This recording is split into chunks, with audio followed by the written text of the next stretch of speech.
Olá, bom dia. Está no ar o Tarobá Cidade. O economista Marco Rambalducci traz informações atualizadas da situação econômica de Londrina. Violência contra a criança pode aumentar durante o isolamento social? Você vai saber tudo sobre a situação do comércio na cidade. Isso e muito mais a partir de agora no Tarobá Cidade, que está só começando. O último boletim divulgado pela Prefeitura de Londrina sobre os casos de coronavírus. A cidade registrou 102 casos positivos e destes, 70 já se recuperaram. Dos casos ativos de coronavírus, 11 pacientes fazem isolamento domiciliar e 8 estão internados, sendo 5 em enfermaria e os demais em UTI. Londrina mantém os números de 13 óbitos por Covid-19. Estão em andamento 88 casos suspeitos, aguardando o resultado de exames laboratoriais. E 817 casos já foram descartados. Mais detalhes e informações você pode conferir no boletim ampliado da Prefeitura de Londrina. Direto de Paris, na França, onde reside atualmente, o brasileiro Nilson Caetano conta como está o isolamento social por lá. Olá, Sara, tudo bem? Bom, vou falar um pouquinho para vocês o que está acontecendo aqui na França e principalmente em Paris, onde eu estou morando. Nós estamos em confinamento, vai fazer mais de um mês já e vamos ficar em confinamento até dia 11 de maio. 11 de maio vai abrir algumas coisas, tipo escola, alguns magazins, algumas lojas e hotéis, café, bares, restaurantes, cinemas, enfim, shopping, só vão abrir em junho. E pontos turísticos também. E sobre o confinamento, você tem que ter uma questão dessa para poder sair. Aqui está os motivos que você sai, né? Se é saúde, esporte, compras, enfim. Tem que estar teu nome, a sua idade, o teu endereço, a hora que você vai sair. Tem que estar tudo aqui. Se você for pego sem isso aqui, tem que pagar uma multa de 135 euros, né? E aí vai subindo, né? Se você está muito longe da sua zona de trabalho, se está muito longe, enfim. Mas é isso, assim, sabe? Estamos aqui apreensivos, esperando o que vai acontecer, né? E, enfim, eu rezar e pedir para Deus abençoar, tá? Um beijão, se cuida aí, um abraço. Muito obrigado pela oportunidade. Até breve. Tchau. Obrigada, Nilson, querido. Você viu como está a situação bem rigorosa em Paris? Você tem que ter um documento que marca a sua rota. Para onde você vai? Ah, você pode ir, de repente, para a farmácia, tal, mas tem uma rota. Se você sair dessa rota, você leva multa em euros, que não é nada barato. No decorrer do programa, a gente vai falar mais sobre essa questão de isolamento social, das questões econômicas e do comércio em Londrina. Mas agora, eu chamo a sua atenção para uma outra questão que também nos preocupa. Eu estou falando sobre a violência contra a criança. Neste momento de isolamento social, como é que está essa situação? Para falar sobre isso, eu recebo ao vivo aqui em nossos estúdios a delegada de polícia do Núcleo de Proteção à Criança e ao Adolescente Vítimas de Crimes, Lívia Pini. Lívia, bom dia, é um prazer recebê-la aqui para falar de um assunto não muito agradável, né? Afinal de contas, como que é essa realidade em Londrina? Bom, atualmente o Nucria está com 1.500 casos em andamento. A gente tem uma demanda bastante grande de cerca de 30 novos casos por mês. É uma demanda mensal significativa. Agora, na pandemia, a gente tem recebido bastante esse questionamento sobre se houve um aumento. Sim. Em relação às situações de violência sexual, a gente sentiu que continua seguindo a média. A gente acredita que o motivo disso seja tanto porque tem havido uma compensação, eu acho. As crianças estão ficando mais em casa. A gente sabe que as questões de violência sexual acontecem dentro de casa, Sim. Normalmente com pessoas conhecidas, mas ao mesmo tempo, como toda a família acaba ficando em casa, a gente acredita que existe um controle maior para evitar que o crime aconteça. Já em relação às agressões contra crianças e adolescentes, a gente sentiu uma redução e a gente acredita que isso é muito pela suspensão das aulas. Muitos dos casos de agressão eram denunciados nas escolas, observados pelos professores nas lesões daquelas crianças. Porque as crianças chegavam, às vezes, com algum machucado. E daí a própria escola entrava com esse trâmite ou às vezes a escola acionava a família para entrar com essa questão da denúncia? Variava, em situações mais graves já era feito o acionamento imediato do Conselho Tutelar e o Conselho Tutelar fazia essa condução. Outras vezes era só feita a ficha de notificação para que fosse feito esse acompanhamento. Mas esse start era sempre feito pelas escolas, normalmente, nessas situações de agressão. Então, isso a gente acredita que vai estar bem subnotificado agora nessa situação da pandemia.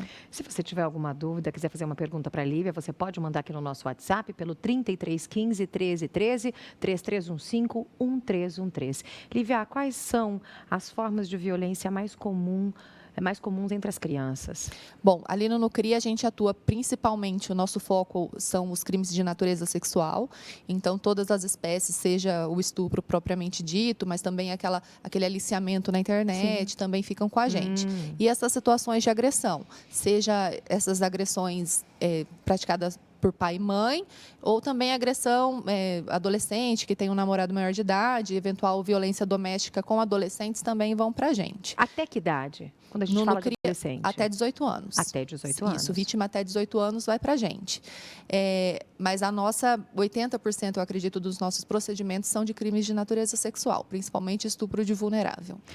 Lívia, quando a gente fala de denúncia, uma pessoa de fora, uma pessoa de um terceiro, um vizinho, por exemplo, que escuta uma violência contra a criança, ela pode denunciar? Não só pode, como deve.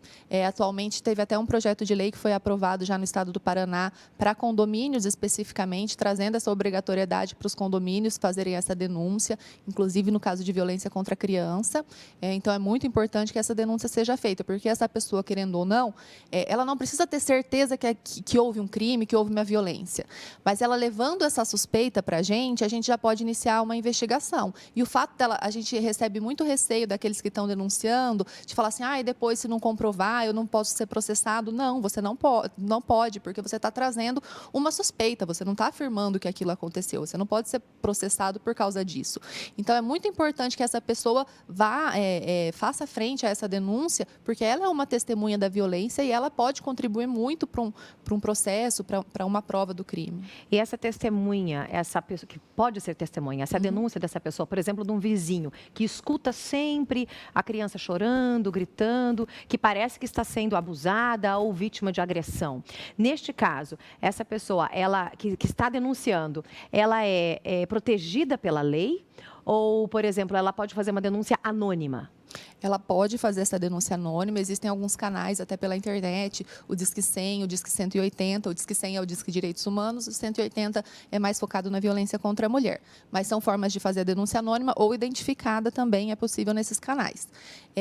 O problema da denúncia não identificada é que, às vezes, a gente perde uma prova, que seria essa testemunha. Então, é possível, a gente vai fazer essa apuração, mas a gente sabe que nesses crimes, como eles ocorrem muitas vezes dentro da família, existe ali um pacto de segredo, muitas vezes. Então, a família se fecha e fala assim, não vamos denunciar, vamos resolver entre a gente, e daí não tem muito o que pode ser feito. Muito delicado, né? Muito difícil. Porque a pessoa também fica com receio, como que eu vou denunciar? Eu vou denunciar e vou falar que sou eu. E a pessoa conhece, parente, vizinho, cria uma situação incômoda. Mas, ao mesmo tempo, tem essa questão dela acabar funcionando como uma testemunha, né? E ajudar no caso. Isso, principalmente em relação a crianças, que eu acho que deve existir uma solidariedade maior entre a gente, entre os vizinhos ali, para proteger aquela criança, independente daquilo gerar um eventual desconforto. Eu acredito que a segurança das crianças, com certeza, é mais importante. Se você tiver alguma dúvida, você pode mandar aqui para a gente pelo 3315 1313 3315 1313. Hoje a gente está falando de um assunto muito sério, a violência contra a criança e o adolescente. E a gente já tem uma pergunta do WhatsApp. Vamos ver aqui?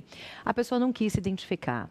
Bom dia. Como identificar que a criança está sofrendo algum tipo de violência? Bom, os sinais, eles são bastante variados. Vai depender da forma daquela criança responder, conforme o psicológico dela, o desenvolvimento dela. Sim. Mas toda alteração de comportamento na criança deve levantar um sinal de alerta aos pais, a todos que convivem com aquela criança. Então, a gente pode citar, por exemplo, a criança que alterou seu comportamento, ficou mais agressiva, ficou mais triste, ficou mais fechada. A gente tem atualmente muitos casos de automutilação, qualquer alteração de comportamento mesmo, voltou a fazer xixi na cama, voltou a fazer cocô na cama, sendo que era algo que já havia parado. Tudo isso deve fazer com que os pais conversem com aquela criança para ver se aconteceu alguma violência. Pode ser outro motivo? Pode. Pode ser uma situação de bullying na escola? Pode. Não necessariamente a gente vai concluir que teve uma violência sexual.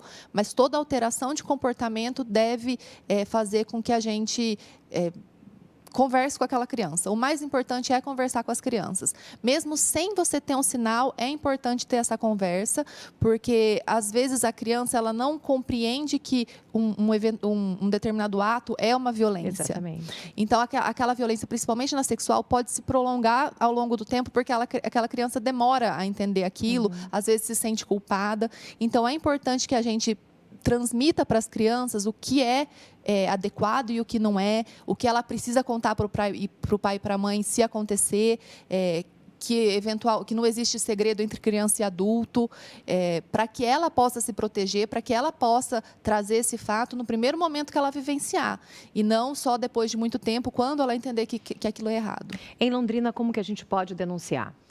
Pessoalmente, diretamente ali no Nucria, na Gago Coutinho 833.